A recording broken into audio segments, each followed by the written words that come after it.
할렐루야! 오늘은 교회에 대해서 같이 공부하는 시간입니다. 자, 교회는 어떤 의미를 갖고 있을까요? 성경에서 교회라고 하는 단어가 처음 쓰인 것은 예수님께서 베드로에게 이런 말씀하십니다.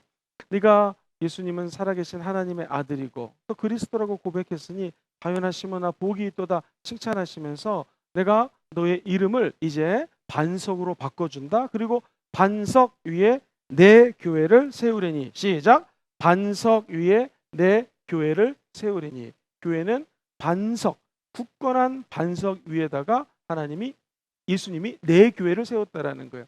내 교회 무슨 뜻입니까? 예수 그리스도 중심의 교회라는 것입니다. 그래서 교회는 누구 중심이다? 예수님 중심이시다라는 것을 먼저 기억하시면 좋을 것 같습니다. 또 하나 이 교회에 대해서 본격적으로 말씀을 드리기 전에 이 교회는요 무엇인가? 교회는 예수 믿는 신자들의 공동체입니다. 그러니까 예수 중심 교회에 이 예수를 믿고 있는 믿음의 사람들이 만나 공동체를 이루는데 이것이 바로 교회라는 것이죠. 그렇다면 성경적으로 보면은 이 세상은 둘로 나눌 수가 있어요. 첫 번째 교회라는 걸로 나눌 수가 있고요. 두 번째 한번 따라해볼까요? 세상. 이 두 가지로 나눕니다. 그렇다면 예수 믿는 저와 여러분들, 우리 성도님들은 어떤 사람이냐? 우리들은요. 세상에 있습니다. 그러나 세상에 속한 사람이 아닙니다. 어렵죠? 같이 한번 해볼까요? 우리는 세상에 있습니다. 그러나 세상에 속한 사람이 아닙니다. 그럼 우리 어디 속해 있어요? 우리 하나님의 나라, 교회에 소속돼 있다는 것이죠. 그래서 교회는 크게 두 가지예요. 예수 그리스도의 영광 가운데 임재하시는 하나님의 능력이 나타나는 교회, 그렇죠? 두 번째는 세상. 우리는 세상 속에 살고 있습니다. 오늘도 이 강의 듣기 전에 세상에서 열심히 일하다가 집에 오셔서 또 교회에 와서 강의 듣고 있지 않습니까? 세상에 살고 있지만 우리는 어디에 속해 있어요? 세상과 관련 없이 하나님의 나라에 샥 속해 있다라는 거예요. 그러니까 인류는 이 두 가지 공동체 중에 한 공동체에 속해 있게 되어 있다. 근데 우리는 왜 은혜인지 어디에 속해 있어요? 하나님의 교회에 속해 있다라는 거. 이게 은혜인 줄 믿습니다. 그럼 성도들은 이처럼 세상에서 살지만 하나님의 나라에 속해 있으므로 우리가 가는 곳은 어디다? 천국이라는 거예요. 세상에 태어나서 세상에서 살다가 세상에서 죽는 사람들은 어떡합니까? 지옥에 갈 수밖에 없다라는 것이죠. 자, 그렇다면 목사님 시간으로 한번 교회를 분리해 주시죠. 이 교회는 아까 목사님께서 예수님이 내가 너 반석 위에다가 교회를 세울게 그랬으니 신약에만 교회가 있습니까? 그렇지 않습니다. 이 구약에도 교회의 모델들이 얼마든지 있습니다. 하나님이 창세기 3장 15절에 마귀에게 이렇게 말씀하시죠. 내가 예수 그리스도가 이 땅에 오시면 여자의 후손이 네 머리를 상하게 할 것이다 그럽니다. 그러면서 여자의 후손들에 대해서 이렇게 얘기를 하기 시작합니다. 예수 그리스도의 공동체가 세우기 전에 먼저 족장교회가 있었습니다. 아브라함아 너는 본토 친척 아비 집을 떠나 내가 명령할 곳으로 가라. 갔습니다. 거기서 아브라함을 중심으로 족장 공동체가 탄생을 하게 됩니다. 그리고 하나님 우리가 잘 아는 것처럼 출애굽시킵니다. 그리고 성막 공동체가 광야에서 생기게 됩니다. 그것을 교회의 모형이라고 볼 수가 있겠죠. 뿐만 아니라 우리가 잘 알고 있는 하나님이 다윗을 축복합니다. 다윗의 후손들에게 특별히 솔로몬을 통하여 하나님의 성전을 세우시죠. 그래서 성전교회 시대가 오게 됩니다. 이처럼 구약에서의 교회를 갖다가 한번 따라볼까요? 구약교회. 그렇다면 이제는 신약시대죠. 신약시대도 교회가 있습니다. 그래서 우리 인류의 역사를 어떻게 구분하죠? 예수님 오시기 전을 BC라고 그러죠. BC는 뭐예요? Before Christ. 예수 오시기 전에를 바로 우리는 기원전이라고 하고요. 그 이유를 예수 오시고 난 다음부터 1년, 2년, 기원 후라고 표현을 하고 있습니다. 그렇게 따지자면은 구약에 있는 성도들을 한번 같이 해보실까요? 오실 메시아를 기다리며 교회에 다녔습니다. 시작. 오실 메시아를 기다리며 교회를. 그러니까 예수 그리스도를 기다리며 교회 생활했다라고 표현할 수가 있고요. 신약 시대는 어떻게 하십니까? 이미 오신 예수님을 섬기고 오신 예수님과 함께 교회 생활을 한다라는 것입니다.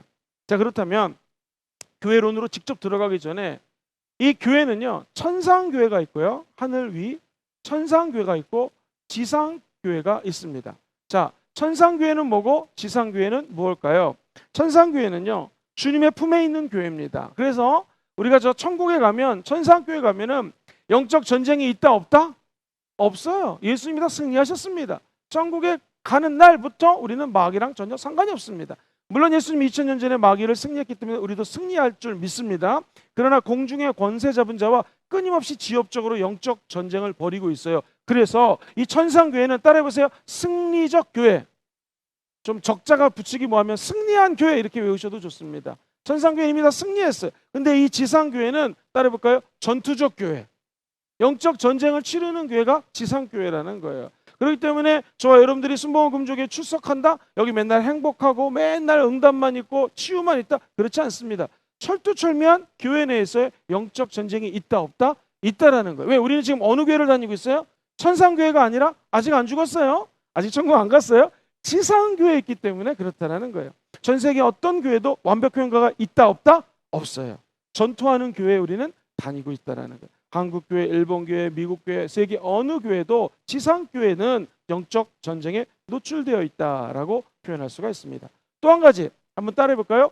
보이는 교회 그리고 보이지 않는 교회. 시작. 보이지 않는 교회. 교회는 보이는 교회가 있고 보이지 않는 교회가 있어요. 예를 들어 보겠습니다. 보이지 않는 교회는 무엇입니까? 물론 천국, 우리가 안 보이기 때문에 천국 가면 보이지 않는 교회, 천국 가겠죠. 또 보이지 않는 교회는 뭐가 있을까요? 지금 예수 믿는 사랑하는 성도님들이 성령이 거하시는 뭐라고요? 성전이에요. 그러니까 한 분 한 분들이 교회는 안 보이지만 여러분 영혼 속에는 무엇이 세워져 있다? 교회가 세워져 있다라는 것입니다. 그렇다면은 우리가 알고 있는 보이는 교회는 무엇입니까? 보이는 교회 굉장히 중요합니다. 이 순복음 금정교회 또 우리 화명성전 보이는 교회예요? 안 보이는 교회예요? 보이는 교회예요. 그렇다면 보이는 교회는 따라해보세요. 신자와 불신자가 함께 있습니다. 시작. 신자와 불신자가 함께 있다는. 그러니까 교회는 완벽한 사람들이 모여서 교회 생활하는 것이 아니라 믿고 천국 가는 사람들이 있고 그렇지 않은 사람이 교회에 올 수 있다 없다? 있다라는 거예요. 왜? 우리는 이 세상에서 살고 있기 때문에 교회에도 알곡이 있고 또 뭐가 있어요? 가라지가 있다라는 거예요. 양이 있고 뭐가 있어요? 염소가 있다라는 거예요. 그러니까 교회 왔는데 목사님 왜 교회 왔는데 이렇게 염소가 많아요? 염소도 있습니다. 근데 여러분 그거 아십니까? 양은요 다리가 짧고 몸이 뚱뚱하잖아요. 그래가지고 양이 한번 넘어지면 일어날 수가 없어요. 근데 언제 일어나면 염소가 가다가 양을 들이받으면 아파가지고 얘네들이 벌떡벌떡 일어난다는 거예요. 옆 사람 한번 인사해 보세요. 저의 염소가 좀 되어주시겠습니까? 시작. 저의 좀 염소가 되어주시겠습니까? 누가 나를 들이받으면 벌떡 일어난다라는 것이죠. 그러니까 교회 생활하면서 염소가 있는 거 감사하셔야 됩니다. 때로는 염소 같은 사람이 날 힘들게 한다. 할렐루야. 내가 너무나 게을르구나. 벌떡 일어나야지 라고 생각하면 거의 틀림이 없습니다. 이 교회는 완벽한 사람들이 모이는 것이 아니라 사기꾼도 올 수 있고 불신자도 올 수 있고 교회 와서 먹을 거 주니까 먹을 것 때문에 올 수도 있고 여러 사람들이 와요. 중요한 건 무엇입니까? 그 사람들 중에도 하나님이 은혜를 주셔서 알곡이 될 수 있다 없다? 있다라는 것이죠. 그 사람도 함께 천국 갈 수 있다 없다? 있다라는 것이죠. 그래서 교회는 여러 부류의 사람들이 와서 훈련받고 변화받아 전국적으로 보이지 않는 교회, 저 천국에 가는 것이 교회라는 거 믿고 생각하시기를 주의 이름으로 축복드립니다. 교회는요 또 보편적인 일반 교회가 있고 지역 교회가 있습니다. 로컬 처치라고 그러죠. 이 순복음 금정교회 화명성전은 바로 이 지역 교회입니다. 하나님이 지역 교회를 왜 세웠을까요? 우리 순복음 금정교회 왜 세웠을까요? 그것은 성도들이 이곳에 와서 회개하고 믿음으로 예수를 믿고 난 다음에 점점 예수 닮아가는 것. 어제 뭘로 배우셨습니까? 성으로 시작하죠. 성화 과정을 겪어서 하나님의 진정한 크리스천으로 변화되고 훈련받고 교육받고 충만함 받기 위해서 지역교회가 세워졌다는 것이에요. 그래서 교회는 정확히 기억해야 될 게 교회는 천사들만 있는 것이 아니라 힘들게 하는 사람들이 있을 수 있다 없다?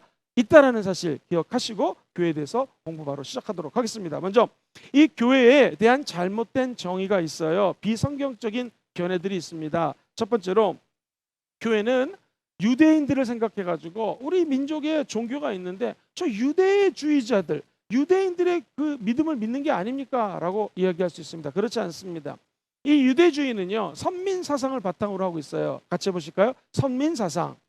선민 사상이 뭐냐면은 하나님이 유대인들을 택했습니다. 그러니 유대인들만 천국 가고 구원도 유대인에게만 있고 하나님이 유대인을 택했기 때문에 유대인에게만 말씀하시고 하나님이 유대인에게 율법을 주셨다. 그러므로 이 선민 사상을 갖고 있는 게 유대주의라고 합니다. 그런데 로마의 카톨릭 교회가 구약의 레위 제사를 차용해 가지고 행위의 구원이라는 것을 얘기합니다. 같이 볼까요?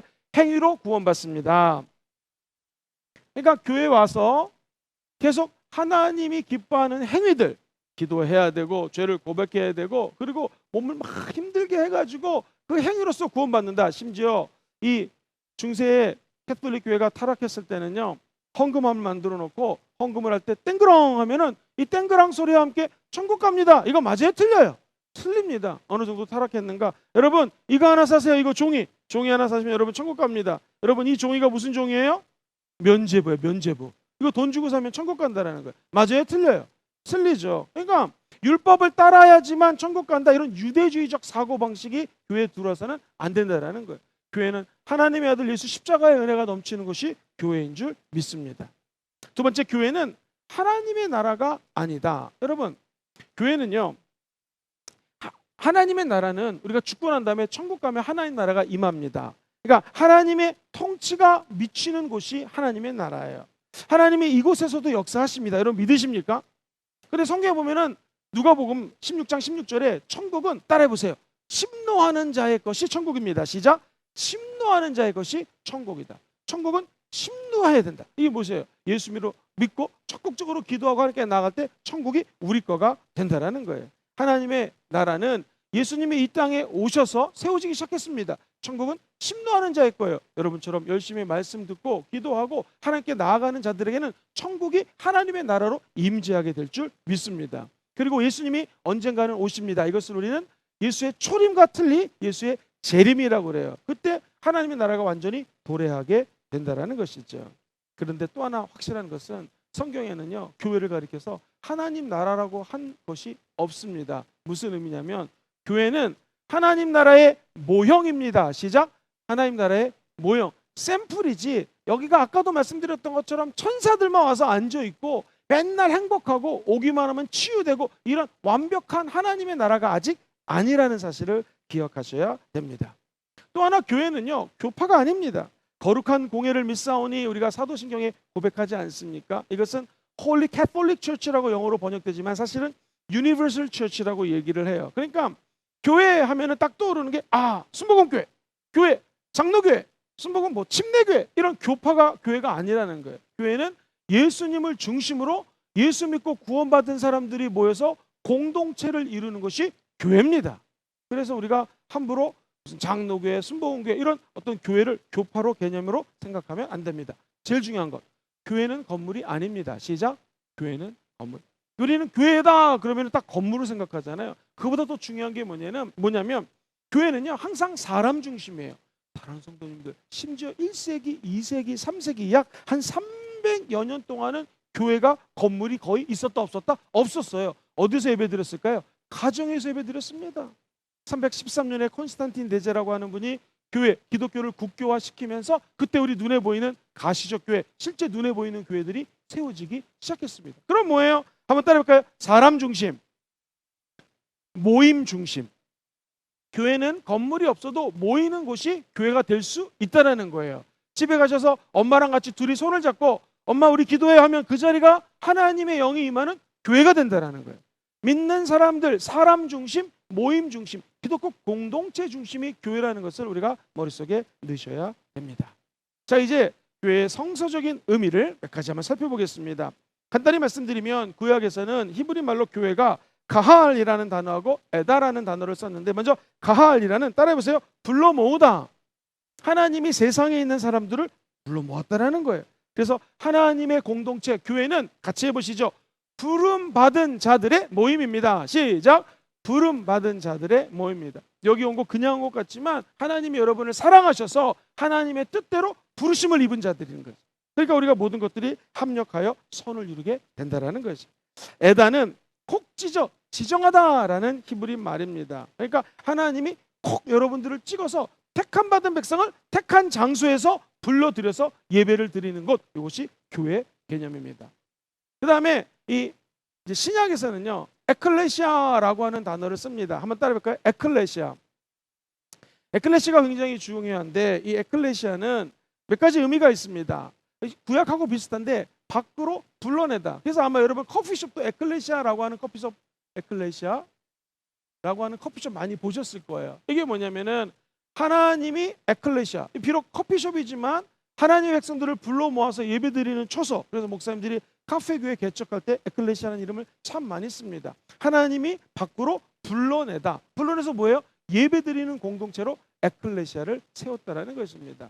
에클레시아라는 뜻은 하나님이 구원받은 사람들을 불러 모아서 훈련시키시고 다시 부르실 뿐만 아니라 모았을 뿐만 아니라 따라해보세요.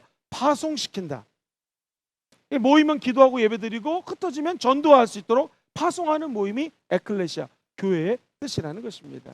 교회 오실 때마다 저와 여러분들이 늘 하나님 바라보고 훈련받고 응답받고 나가서 복음 전하는 그런 교인들 되시기를 주의 이름으로 축원드리겠습니다.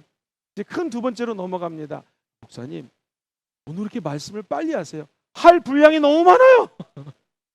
말을 최대한 빨리 해가지고 많이 좀 강의를 하도록 하겠습니다. 교회 시작은요, 한번 따라해 보시죠. 하나님이 먼저 계획하셨습니다. 어떻게 계획했을까요? 에베소서 1장 3절로 4절 이렇게 계획하셨어요. 찬송하리로다 하나님 곧 우리 주 예수 그리스도의 아버지께서 그리스도 안에서 하늘에 속한 모든 신령한 뭐를 주려고요? 복을 우리에게 주시려고. 4절 같이 읽어봐요. 시작. 곧 창세전에 그리스도 안에서 우리를 택하사 우리로 사랑 안에서 그 앞에 거룩하고 흠이 없게 하시려고 불렀다라는 거예요. 6절 보시면 하나님의 계획입니다. 6절. 이는 그가 사랑하는 자 안에서 우리에게 거저 주시는 바 뭐 하려고요? 그의 은혜의 영광을 찬송하기 위해서 하나님은 교회를 계획해 놓으셨다. 뿐만 아니라 예수님이 이 십자가에 죽고 부활하신 다음에 우리 주님의 모습이 무엇인가? 예수를 통하여 하나님의 나라 교회를 선포하셨다라는 것이죠. 마태복음 16장 18절 같이 읽어봅니다. 시작. 또 내가 네게 이르노니 너는 베드로라.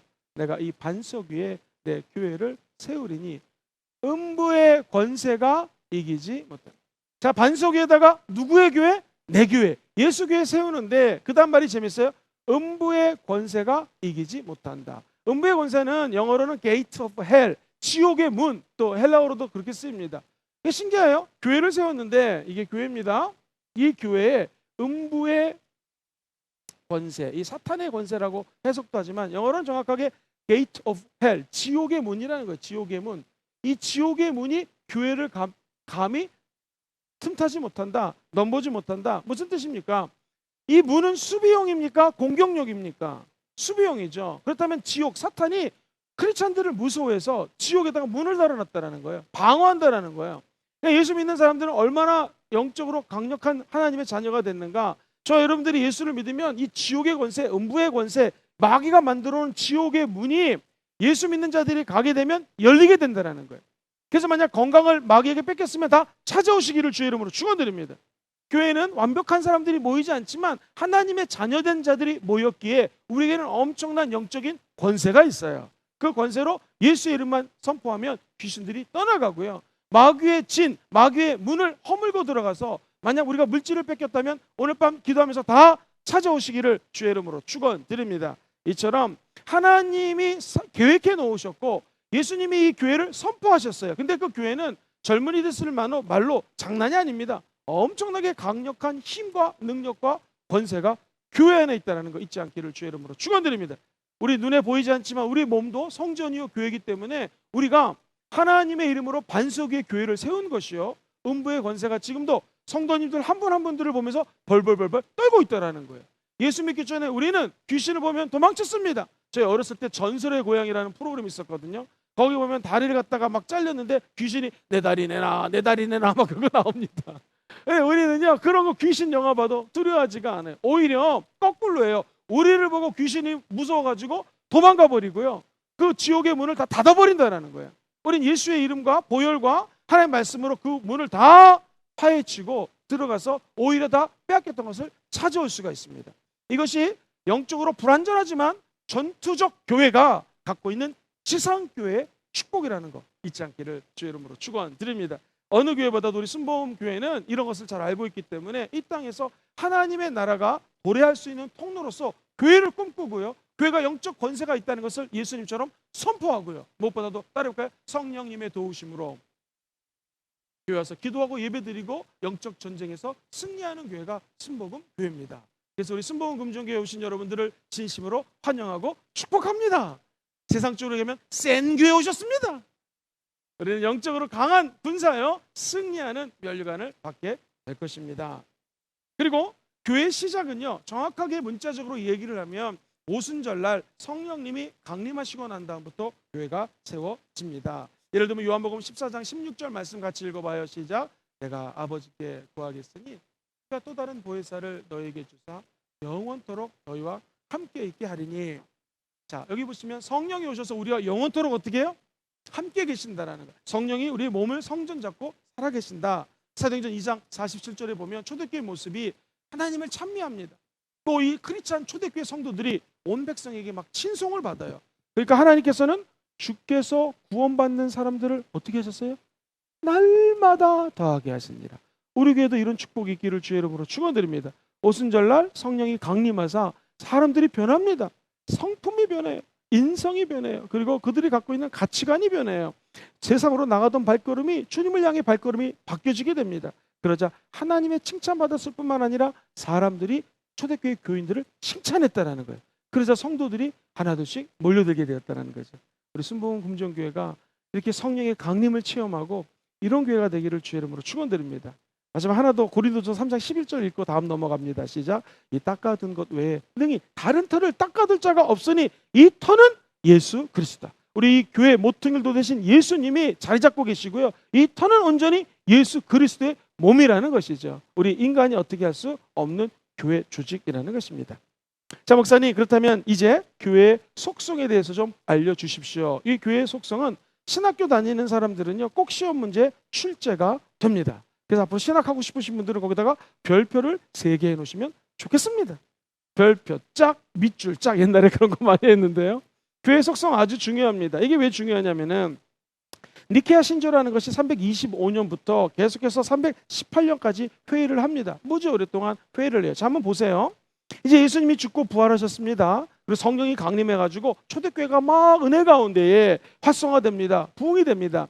그런데 이것을 시기 질투하고요, 믿지 않는 자들이 예수 믿는 사람들을 공격합니다. 몇 년 동안? 무려 300년 동안. 그때 우리 아시죠? 예수 믿으면은요 처참하게 잡아다가 사자들하고 원형 경기장에서 싸움을 시켰습니다. 사자랑 이길 사람이 어디 있겠습니까? 그냥 죽게 되는 것이죠. 그리고 예수 믿으면 십자가 이렇게 달리는 것이 아니라 거꾸로 매달랐어요. 왜? 기름칠을 머리가 그때는 안 잘랐잖아요. 길게 해서 기름으로 태우면 머리부터 타들어가니까 바로 죽을 수가 있었습니다. 예수 믿으면 밖에 나가면 어차피 죽기 때문에 예수 믿는 사람들을 어떻게 했습니까? 카타콤이라고 하는 동굴로 들어갑니다. 엄청나게 긴 몇 킬로, 엄청나게 긴 동굴 속에서 그곳에서 예배드리고 찬양하고 그리고 성도들이 그곳에서 죽습니다. 이 기간이 무려 300년입니다. 더 놀라운 것은 이 기간에 전염병이 나타났어요. 코로나19 같은 게 왔습니다. 그런데 밤에 검은색 옷을 입고 어떤 사람들이 짝짝짝 나타나더니 아무도 안 만지는 죽은 전염병 시체를 갖다가 몰래 움직여서 불로 태우고 선한 일을 합니다. 이분들이 누구였을까요? 예수 믿는 사람들이었다는 거예요. 그러니 초대교회가 암흑기였지만, 초대교회가 예수 믿는 것이 너무나 힘들었지만 성도들이 예수 믿는 성도, 즉 믿지 않는 자들이 예수 믿는 성도들을 존경할 수밖에 없었다라는 것이죠. 우리가 지금 코로나19 가운데 있습니다. 초대교회 성도들과 비교하면 너무 부족한 게 많아요. 우리의 이 아름다운 선행과 모습을 보고 믿지 않는 자들이 예수 믿는 기적이 일어났으면 참 좋겠습니다. 자, 이러던 와중에 원래는 황제의 아들로 태어났던 한 장군이 있었는데 변방으로 쫓겨나갔다가 그리고 드디어 내일 다시 로마로 쳐들어가 가지고 다시 황제가 되려고 꿈을 꿉니다. 콘스탄틴이라고 하는 장군입니다. 그런데 내일 전쟁을 하는데 밤에 별을 봤어요. 그랬더니 저 별은 나의 별, 저 별은 너의 별, 아마 이런 노래를 불렀을지도 모르겠습니다. 그런데 갑자기 별 중에서 예수님이 나타나서 마치 사도행전 9장 사울이라고 하는 청년이 다메섹 도상에서 예수님을 만났지 않습니까? 그것처럼 그 콘스탄틴이라는 장군이 예수님을 만납니다. 그리고 예수님 만약 살아계시다면 내일 전쟁에서 승리한다면 제가 기독교를 이 로마의 국교로 삼겠습니다 라고 서약을 합니다. 자, 그리고 그날 밤에 자기 쫄병들에게 얘기합니다. 여봐라, 군기를 다 십자가 군기로 바꿔라 해가지고요 십자가 군기를 바꿔서 그 다음날 쳐들어갔습니다. 질문 드리겠습니다. 이겼을까요? 졌을까요? 완전 승리했습니다. 그리고 약속대로 기독교를 국교로 선포하기 시작합니다. 문제는 뭐냐면, 먼저 그 지하교회에 있었던 많은 영적 지도자들이 이제는요 공개적으로 신분이 상승됩니다. 두 번째, 주의 종들에게 땅이 지급됩니다. 세 번째, 교회가 세워집니다. 아까 얘기했던 로컬 처치가 세워집니다. 그러니까 목사님들뿐만 아니라 영적인 지도자들, 핍박받았던 사람들이 등 따스고 배불르기 시작합니다. 그러니까 초대교회에 임했던 강력한 성령의 역사가 갑자기 줄어들기 시작해요. 그래서 여러분과 제가 좀 피곤하고 조금 좀 부족하고 남들에 비해서 힘들게 살잖아요. 감사하셔야 됩니다. 왜요? 그때 성령의 역사가 더 강력히 일어날 수 있다는 거예요. 물론 어떤 사람은 배부르고 등 싸서도 성령을 간절히 사모하는 분들이 있습니다. 그렇게 되시기를 주의 이름으로 축원합니다. 근데 우리 인간은요, 힘들고 어렵고 기도 제목이 있을 때 주님을 붙잡게 된다는 거예요. 성령의 역사는요, 오죽하면 요엘서에 보면 이른 비와 늦은 비를 내린다고 그랬는데, 이 초대교회에 내렸던 비가 이른 비예요. 이른 비. 얼마나 강력히 내리는지 모릅니다. 이 초대교회가 점점점 성령의 역사가 줄어들기 시작해요. 근데 더 문제는 뭐냐면은 이 신학적인 논쟁이 붙어요. 예수 그거 인간이지 아주 완전한 사람은 아니야. 조금 인간 중에서 센 인간, 이단입니다. 예수님 그분은 완전한 하나님이시지. 인간 아니야. 인간이라면 안 돼. 완전 하나님으로 밀어붙여야 돼. 뭐 이런 신학적인 논쟁이 붙기 시작합니다. 그럴 수 있겠죠. 그러니까 초대교회는요, 싸움이 일어나기 시작해요. 힘이 없어지기 시작합니다. 그래서 니케아라는 곳에서 종교회의를 갖게 됩니다. 꽝꽝꽝 뭘 결정했는가? 325년부터 381년 동안에 결정된 것이 있습니다. 그것이 뭐냐면은 교회의 속성입니다. 교회는 다음에 4가지 속성을 가지고 있습니다. 첫 번째, 한번 같이 따라해 볼까요? 하나됨, 일체성, 영어도 같이 해보시죠. 유니티. 우리나라 말로는 통일성이라고 표현하기도 합니다. 교회는 통일성을 갖고 있다. 이 말은 뭐냐면 우리가 믿는 예수 그리스도, 우리가 다니는 이 교회는 첫 번째 통일성이 있다. 유니티가 있다는 거거든요. 이 유니티라고 하는 단어는요, 한번 따라해볼까요? 삼위일체 하나님을 믿습니다. 시작. 삼위일체 하나님을 고백하는 공동체가 바로 이 통일성을 갖고 있는 교회 공동체라는 거예요. 다시 말해서 하도 2단 3단들이 나타나고 하니 교회는 통일성을 갖고 있는데 삼위일체 기반의 교회가 세워졌다라는 거예요. 또 하나 따라볼까요? 예수님과의 연합. 시작. 예수님과의 하나됨이에요. 예를 들어 볼게요. 머리와 몸이 하나니까 따로따로 놉니까? 누가 머리 따로 놀고 손발 따로 놀 수 없잖아요. 머리와 몸이 하나인 것처럼 머리 대신 예수님과 몸이 하나다. 이게 연합이라는 거예요. 그렇죠? 하나의 유니티라는 것이죠. 통일성을 갖고 있다. 일체감이 됐다라는 거예요. 또 신랑 신부 두 사람이 한 몸이 되는 거 아니겠습니까? 이것도 하나됨, 연합이라는 것이죠. 또 한번 따라해볼까요? 포도나무와 가지. 가지가 아무리 똑똑해도 혼자 막 나는 가지, 나 혼자 열매 맺어? 말도 안 되죠. 포도나무 이 가지는요, 포도나무에 붙어 있어야지 포도라는 열매를 맺게 됩니다. 그러므로 교회는요, 하나됨, 일체, 통일성을 갖고 있다는 거예요. 거꾸로 얘기하겠습니다. 그럼 마귀는 어떻게 할까요? 삼위일체 부정하라. 예수 그리스도는 예수 그리스도, 너는 너이지 않냐? 그죠? 신랑 대신 예수 그리스도, 너가 신부라면 이제 예수와 좀 달라져라. 뭐 따로따로 놀아라. 이런 것입니다. 예수 이름으로 이 마귀의 권세를 무찌를 여러분 되기를 주 이름으로 축원합니다. 우리 같이 고린도전서 12장 13절 한 절만 같이 읽어보겠습니다. 고린도전서 12장 13절 시작. 우리가 유대인이나 종이나 자유인이나 다 한 성령으로 침례를 받아 한 몸이 되었고 또 다 한 성령을 마시게 되었다. 헬란이나 종이나 자유인이나 유대인이나 한국 사람 미국 사람 다 한 성령으로 침례를 받아서 한 몸 그리스도의 몸을 이루게 되었고 한 성령을 마시게 되었다. 당연한 것이죠. 저는 우리 교회가 예수 그리스도 이름으로 천국 가는 날까지 하나 되기를 주의 이름으로 축원드립니다. 마귀의 견세가 흩어놓을 수가 없습니다. 에베소서 4장 3절 이하에는 이런 말씀이 나와요. 평안에 매는 줄로 성령이 어떻게 해요? 하나 되게 하신 것을 힘써 지키라. 몸이 하나요?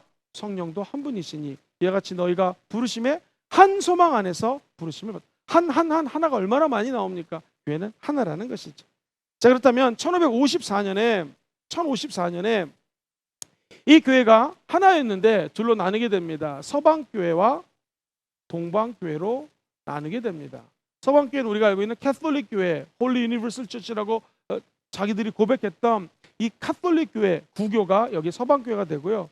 동방교회는 다른 교회로 다시 나눠지게 됩니다. 이를테면 동방교회는 정교회라고 표현을 합니다. 근데 안타깝게도 이 서방교회가 다시 종교개혁, 16세기에 종교개혁이 일어나면서 우리가 잘 아는 것처럼 구교와 신교로 또 나눠지게 됩니다. 자, 신교는요, 크게 다시 3가지로 나눠지게 되는데 첫 번째는요, 루터파, 두 번째는요, 개혁파, 루터파, 개혁파. 그리고 세 번째가 어떤 파가 있냐면요, 성공회로 나눠지게 됩니다. 자, 이 성공회는요 나중에 또 감리교로 나눠지게 되고요. 감리교는 또 다시 구세군으로 나눠지게 됩니다. 지속적으로 나눠지는 일들이 벌어지게 됩니다. 개혁교회는 예를 들면은 이 장로교 같은 경우에 기장측이라고 그러죠. 기독교 장로회가 있고 또 예장측이 있습니다. 그것도 합동측, 통합측 여러 가지 무슨 개혁파 엄청나게 많은 이 교회로 갈라지게 됩니다. 우리 고신측이라고 또 있지 않습니까? 그러니까 점점 교회가 갈라지는데 사실은 하나님은 이 교회가 갈라진 것을 원하신다? 안 원하신다? 안 원한다라는 거예요. 그래서 우리가 광의의 개념에서는요, 지금 여기 있던 모든 신교에서 파생된 모든 교회를 하나의 통일성, 하나의 유니티, 연합된 공동체로 바라보는 것이 올바르다. 이렇게 표현할 수가 있습니다. 비록 교파는 갈라졌지만 이 모든 개신교회들이 예수 십자가 중심으로 하나 되는 역사가 있게 되기를 주의 이름으로 기도하고요. 우리 순복음 경쟁교회가 이 교단들이 나중에 하나 되고 예수 중심으로 뭉치는데 일조하는 교회가 됐으면 참 좋겠습니다. 두 번째로 교회는 따라해보세요. 거룩함. 이 홀리니스라고 그러거든요. 성결하다라는 거예요. 이 거룩성이라고 표현합니다. 자, 이것은요 시간과 장소와 사람을 따라서 분류를 하기 시작합니다. 한번 예를 들어 보겠습니다. 여러분, 성일이라고 그러죠. 성일은 무엇입니까? 거룩하게 하나님께 예배드리는 날, 시간을 구별하는 것이죠. 우리를 성도라고 합니다. 성도는 누굽니까? 하나님이 예배드리기 위해서 분리해 놓은, 구별해 놓은 사람들이 성도입니다. 자, 여기를 성전이라고 그래요. 성전은 뭐예요? 하나님께 예배드리기 위해서 하나님이 세상 사람들하고 분리해 놓은 장소라는 것이죠. 그러니까 이게 성도, 성일 또는 또 성전, 이것이 시간과 장소와 사람을 따라서 하나님이 분리해 놨다, 거룩하게 구별해 놨다는 것입니다.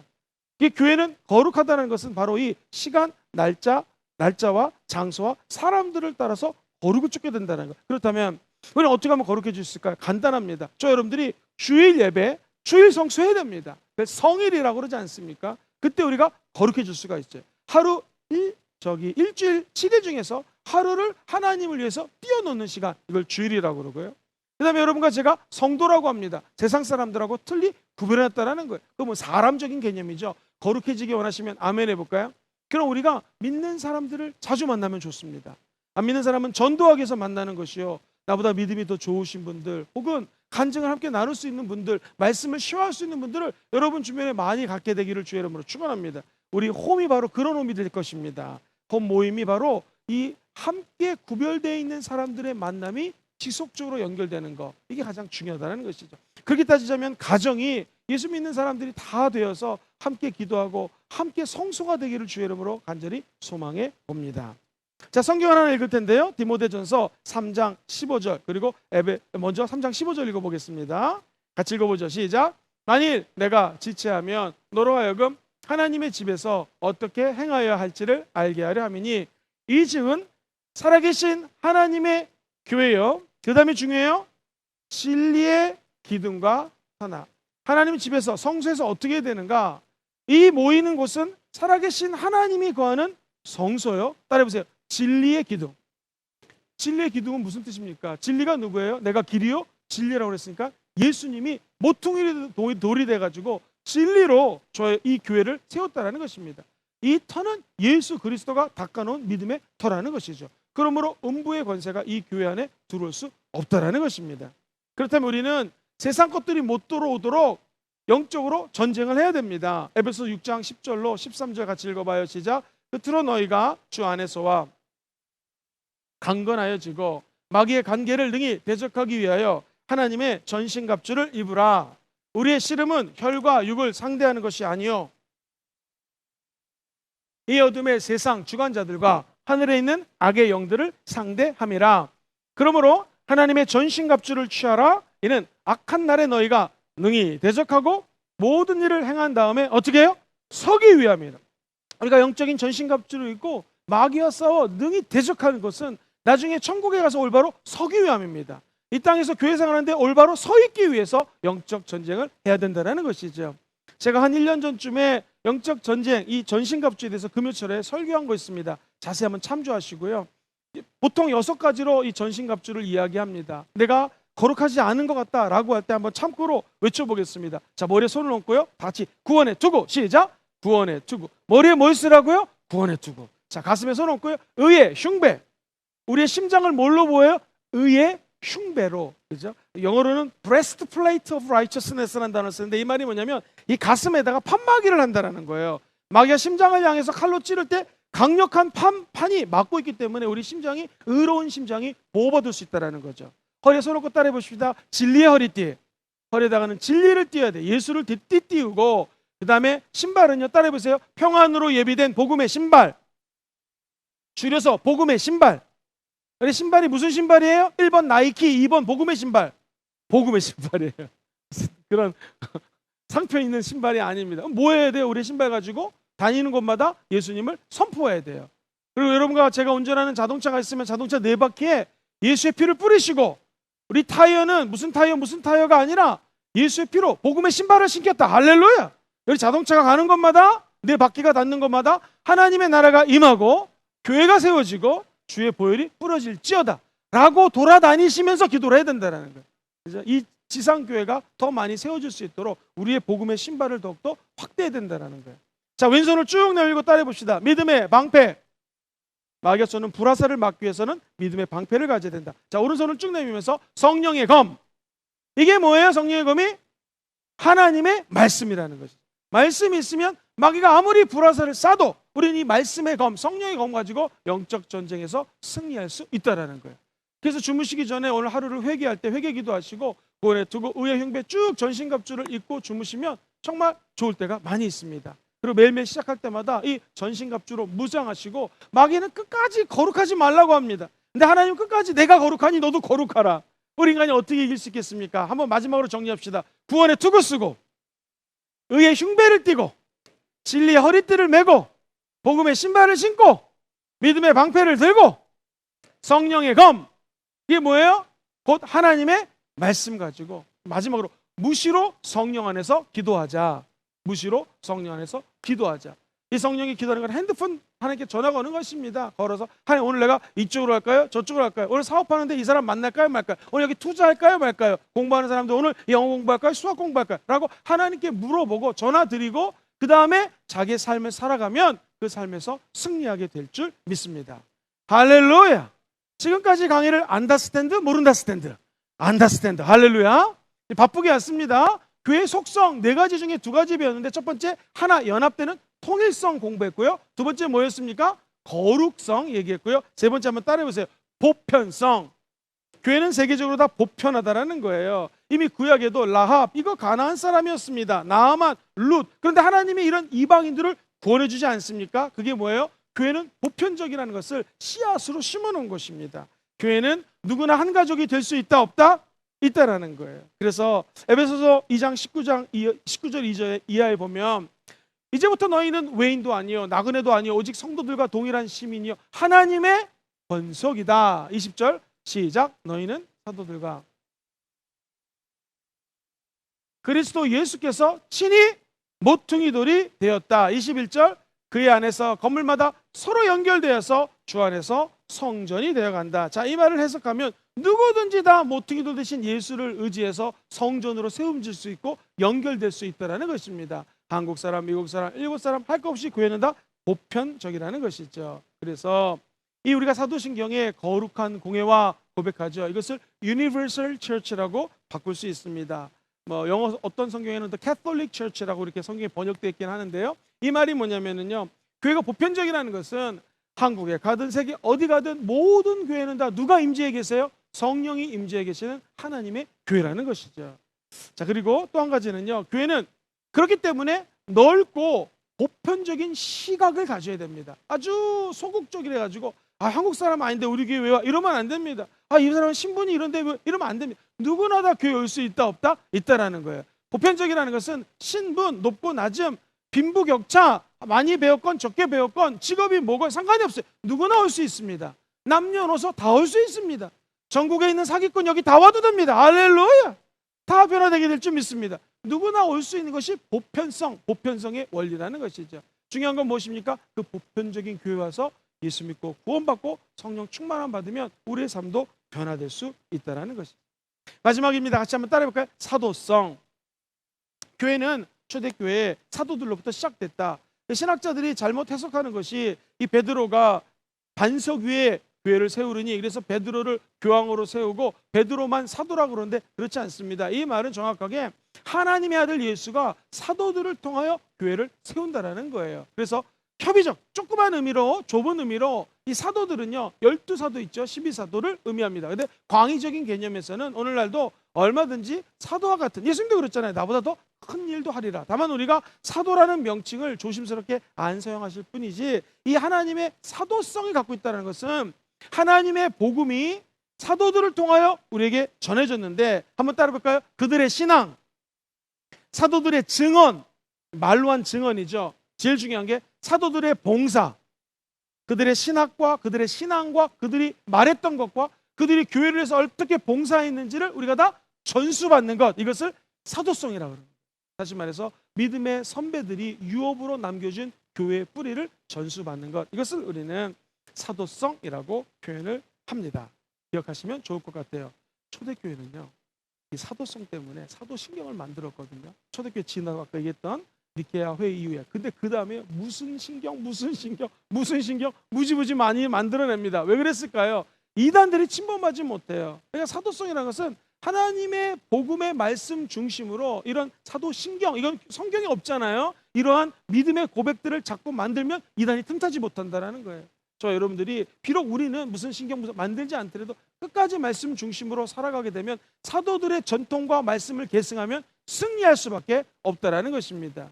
교리문답 이런 거 들어보셨죠? 그리고 신앙 고백 많이 들어보셨죠? 이게 같은 맥락입니다. 바로 사도성과 연결이 되는 거예요. 그래서 사도성은 결국 신앙의 정통성을 계승하는 것이 진정한 기성교회의 모습이다, 이렇게 이야기할 수 있습니다. 더 쉽게 얘기하면 우리는 성경 안에서 믿음의 고백을 통하여 교회를 세워나간다는 것이죠. 자, 통일성부터 네 가지를 같이 한번 암기해 보겠습니다. 그냥 우리 교재는 하나됨 그랬는데 우리는 통일성으로 외워보죠. 같이 한번 따라해 볼까요? 통일성, 거룩성, 보편성, 마지막이 뭐였어요? 사도성. 이 네 가지가 교회의 속성이다라고 이야기를 하면 좋습니다. 여러분이 신학생 만났는데 교회의 속성에 들어보셨나요? 물어봤는데 답을 못하면 가짜 신학생일 수 있습니다. 이건 항상 시험 문제에 매번 출제되는 아주 핵심적인 문제였습니다. 할렐루야. 꼭 이러니까 수능 강사가 된 기분입니다. 자, 네 번째입니다. 교회는 직분이 있습니다. 그리고 우리 교회에는 의식이 있어요. 먼저 교회 직분입니다. 교회는 말씀을 전하는 분들이 있죠. 영어로는 말씀을 preaching, 설교라고 합니다. 오늘날 목사님들을 의미하죠. 두 번째, 교회는 장로님들이 계십니다. 사도행전 14장 23절 한 절 말씀만 같이 읽어봅니다. 시작.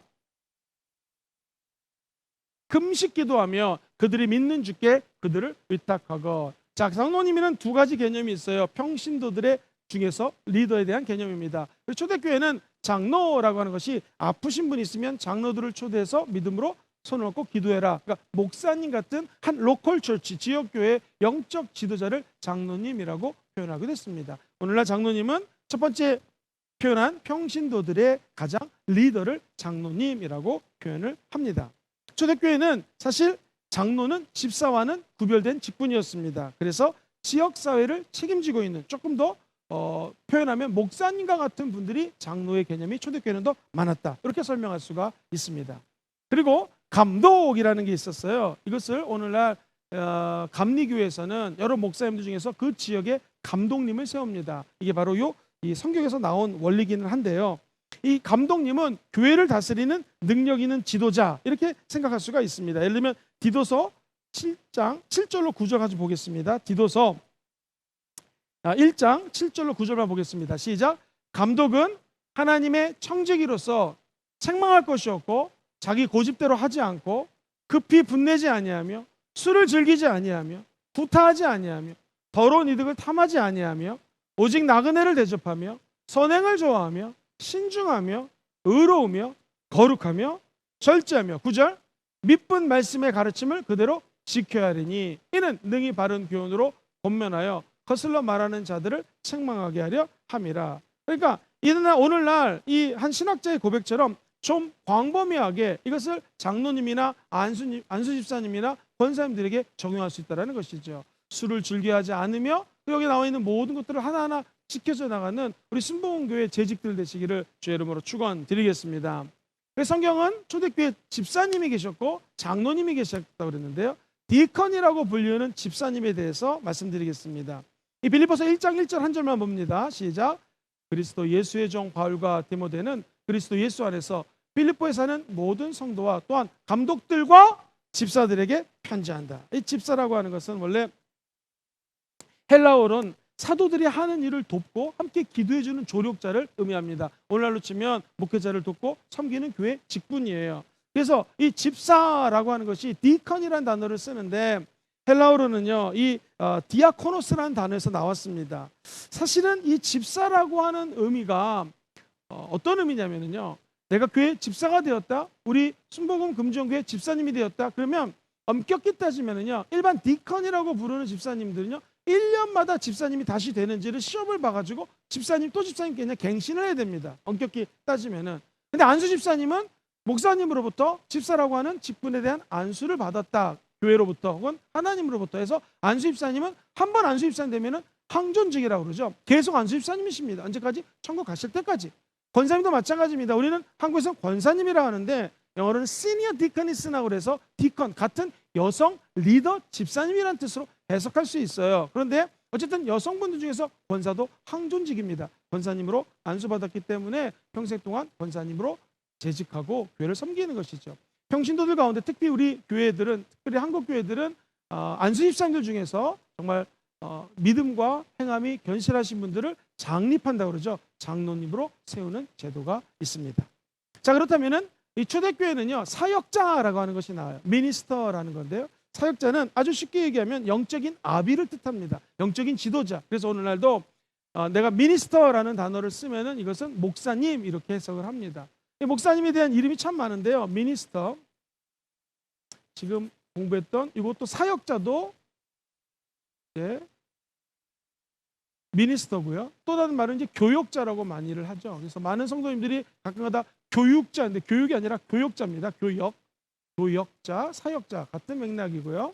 그다음에 이제 영어로는요, 파스터라고 하는 단어를 써요. 호주 사람들, 영국 사람들은 파스터, 미국 사람들은 패스터라고 하는데 이것도 목회자라는 목자에서 나온 말입니다. 우리나라에서는 패스터 그럼 주로 전도사님들을 향하여 쓰고요. 목사님들은요, 레버런드라는 말씀을 많이 씁니다. 레버런드라는 단어는 뭐냐면은 존경스러운다는 단어에서 나왔는데 이것이 바로 목사님이라는 뜻입니다. 해외 나가면 목회자들은 안수, 오데인 해라고 그러는데 오데인, 안수 받으면 레버런드라는 단어를 많이 써요. 그래서 많은 목사님들이 목사님 할 때는 앞에다가 RV를 칩니다. 바로 레버런드의 약자입니다. 목사 누구라고 명함에 적혀져 있는 것은 딱 보면 이분이 목사님이구나 알 수 있어요. 이처럼 미니스터, 패스터, 그 다음에 레버런드 다 비슷한 말들이에요. 이게 뭐예요? 영적인 아버지 또는 영적인 지도자라는 의미를 담고 있습니다. 그리고 마지막으로 한번 따라해 볼까요? 다스리는 사람. 교회를 다스리고 힘을 주는 리더들을 우리는 이 다스리는 사람이라고 표현합니다. 데살로니가전서 5장 12절 말씀 하나만 보겠습니다. 데살로니가전서 5장 12절 시작. 형제들아,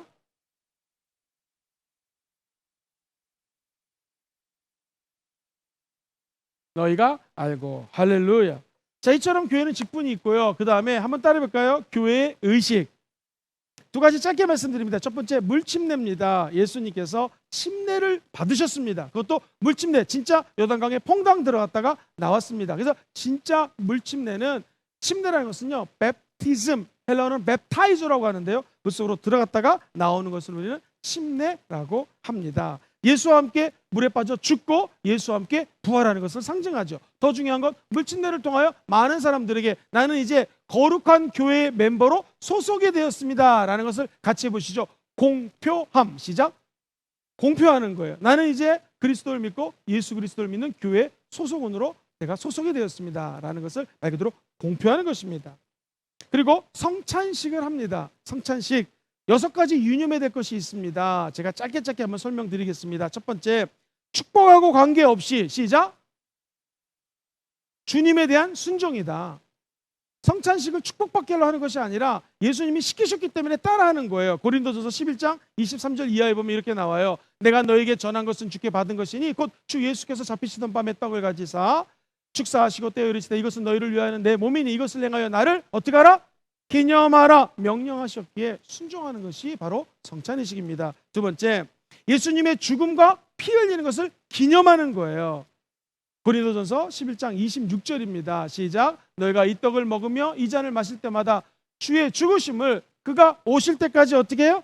전하고 기념하는 거예요. 그리고 성찬을 하게 되면은요, 사람들에게 아까 물침내 받았던 것처럼 내 믿음을 선포하는 것입니다. 여러분, 나 예수 믿고 구원받아 예수의 찢기신 몸과 예수의 흘리신 피를 먹고 마십니다 라고 하는 것은 내 믿음을 고백하는 거고, 사람들로 하여금 나 믿는 사람이라는 것을 선포하는 것입니다. 네 번째, 성찬은요, 한번 따라해볼까요? 주님의 재림을 기다립니다. 시작.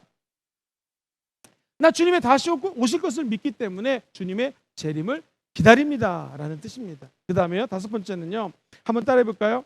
주님과 친교하는 체험. 시작.